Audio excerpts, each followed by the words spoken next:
The overall theme that drove me to political science really was that I really wanted to make a difference. And I was very idealistic, and I still believe that I can, and I did 10 years ago, and I hope that I do.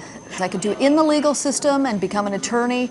I could do it in the political world, become not a politician. I didn't want to do that, but I thought what I could do is work on campaigns and help get the right politicians elected. Or I could be in a watchdog position, which was in journalism. And television journalism is where I ended up, and it ended up being a great choice. When I was studying political science, it was probably one of the most exciting times you could be a poli-sci major, because the Berlin Wall came down, democracy was crushed in Tiananmen Square, and the Gulf War, a short time after all that, had just started.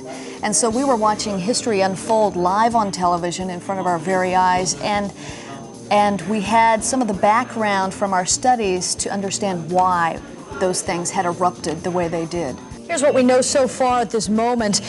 I think, the best asset that I have, that I got from political science, was the background knowledge, first of all. Not just history, but getting that world view, understanding conflict, understanding ethnic and racial conflict, and the history of wars. But what political science, I think, really helps news people do is look at the big picture and see how things are playing out in the world. Political science, when you start looking at the court system and the legal system and learning how pertinent it is to keep an open mind and hear all the evidence and so forth, that's good training for news, because anytime you do an interview, you know that just because the person in front of you is telling one story, that's not the whole truth.